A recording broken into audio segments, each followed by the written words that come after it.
Okay, my darlings, I did post notes that go along with this presentation. It's just a 2-day presentation for the notes that I posted. If you need to pause this, I'm going to go through it real quickly, and if you need to pause it to take some notes, that'll work out just great.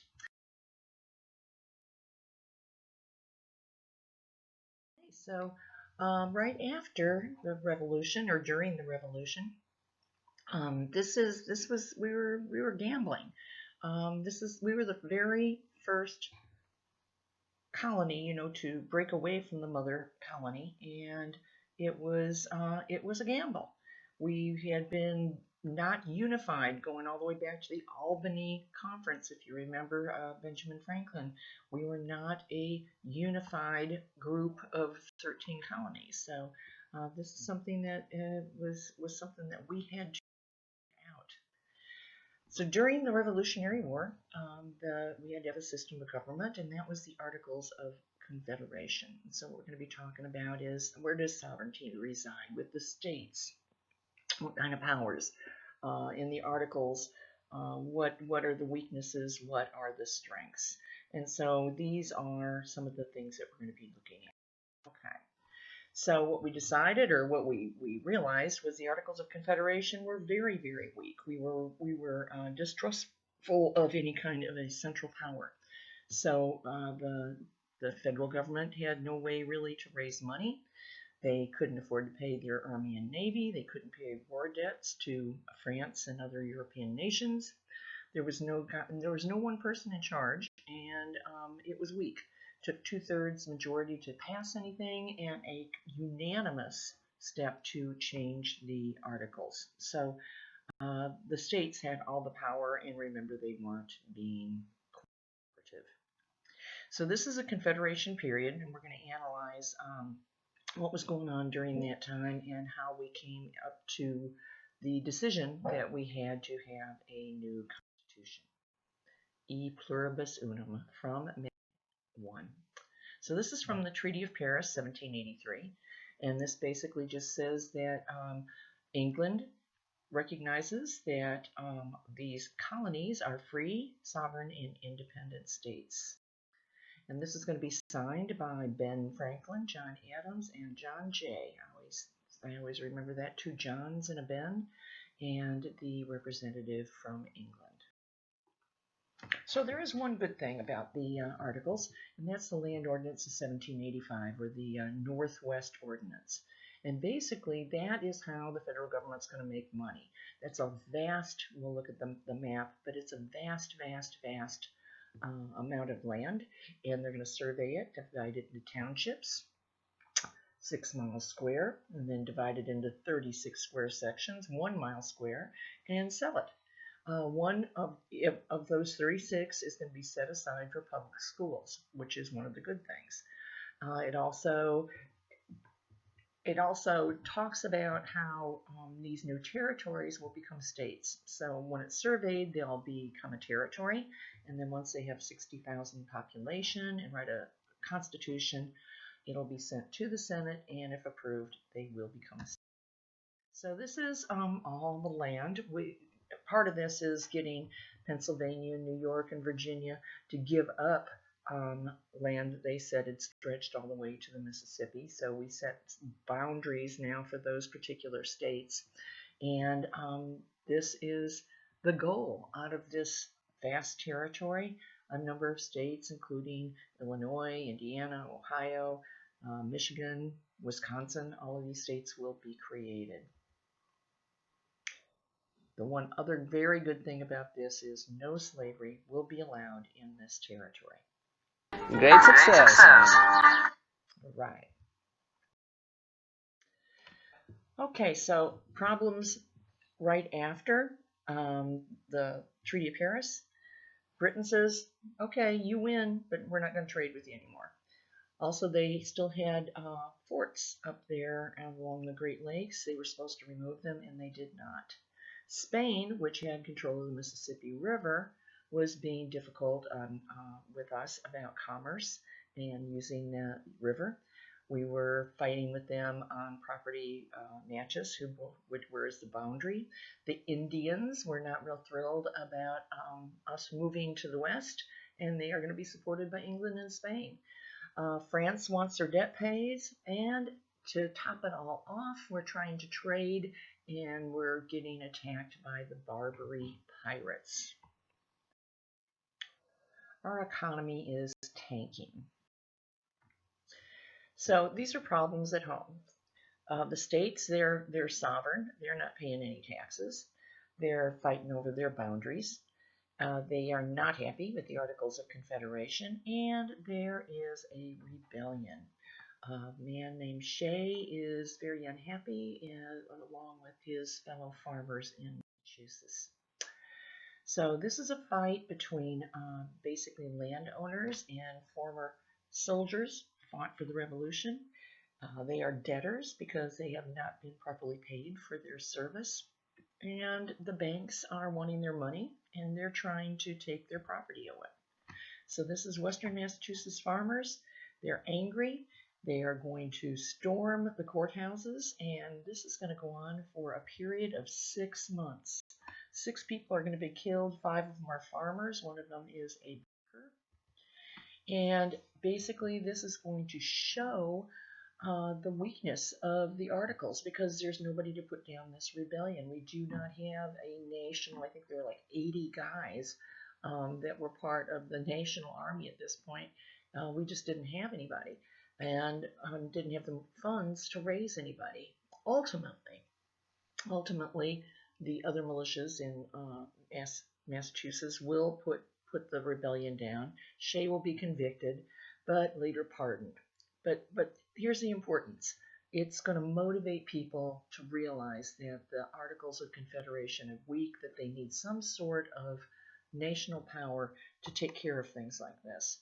So especially with Hamilton pushing, they're going to amend the Articles of Confederation. Okay, people are panicking. James Madison says our situation is becoming every day more and more critical. No money comes into the federal treasury. No respect is paid to the federal authority. The existing Confederacy is tottering to its foundation. So he sees all of this fighting going for naught, and our nation falling apart. On the other hand, Jefferson, Red Fox here, he says, God forbid we should ever be 20 years without such a rebellion. We have had 13 states independent for 11 years. There has been one rebellion. That comes to one rebellion in a century and a half for each state. What country before ever existed a century and a half without a rebellion? So basically, he doesn't mind a little blood being spilled. He sees that as just the normal course. He's going to do that with the French Revolution as well. A little bit later, this is a class of 2011. In a essay, Rebellion Equals Constructive Criticism. Okay, because we're going to see rebellion in our country, especially when we get like to the 1960s and even today. This is Latin, and I'm not even going to attempt it. But what it means is, I prefer liberty with danger to peace with slavery. And that was Jefferson's response to Madison.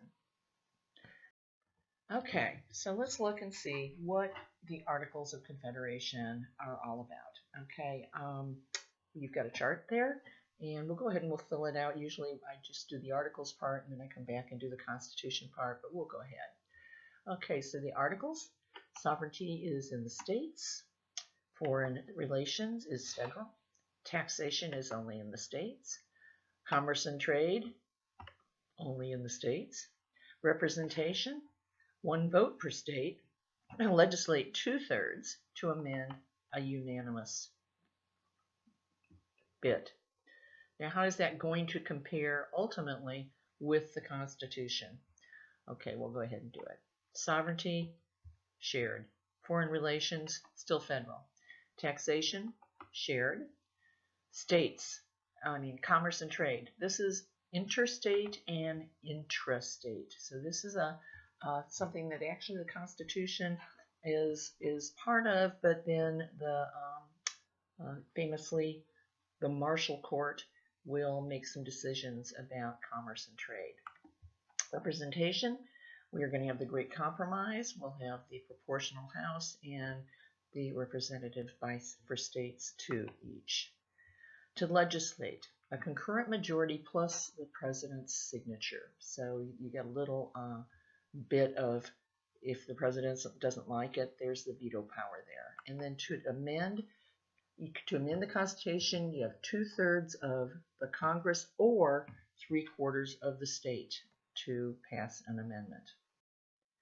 So this is called federalism. And federalism is the federal government has some powers, the state government has some powers, and some powers are shared. So why? You've got to limit the powers of each, and that's where those shared powers come in, and we'll talk about that. And we're still fighting about that.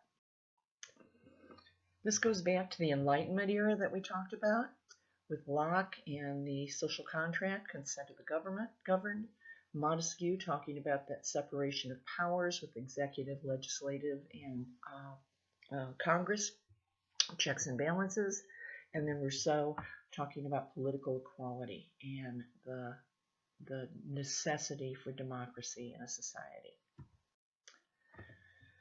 Not everybody, once the Constitution was written, but now it had to be approved by the states, and there were a lot of people that still had a very, very serious distrust for a strong federal government. And so these three guys, Madison, Hamilton, and Jay, are going to write the famous Federalist Papers, which we're going to talk about more, and 51 amazing essays that really talk about the concerns and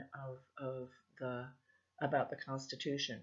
And this is basically to support the state to convince the state of New York that they need to pass this Constitution. In Federalist 15, Hamilton talks about the need for a constitution because our nation is in a stage of national humiliation.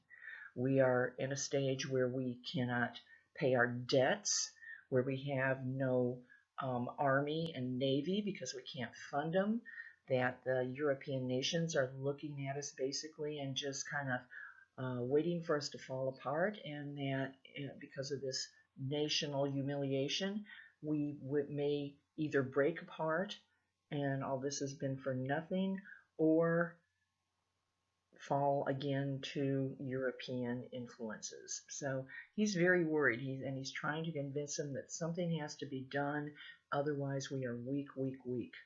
You can see here, these are Indian battles where our people who are moving to the west are getting attacked, and there's nothing we can do. I mean, because we have no national powers. And how do you protect all these folks in this Northwest Territory? So he writes about these things in Federalist 15, trying to convince people they've got to do something.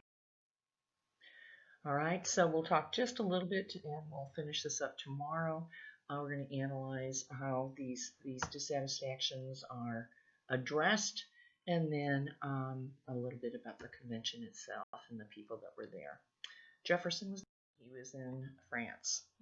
So you can see in this picture, and this is a great picture, they get George Washington to be the leader.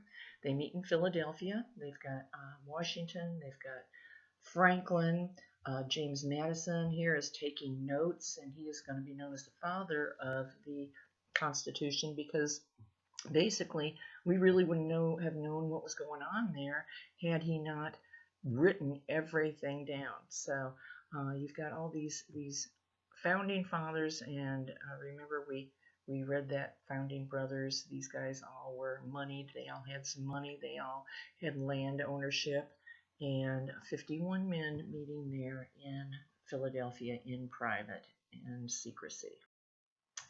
So let's talk about a couple plans, and we'll finish this up tomorrow.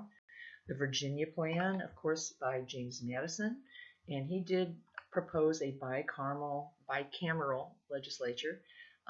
However, it was all based on population. And then we have the New Jersey Plan by William Patterson, and he said unicameral, just one. and also with just one vote per state, which wasn't a whole lot different than the Articles of Confederation plan. So neither of these, the small states with small populations,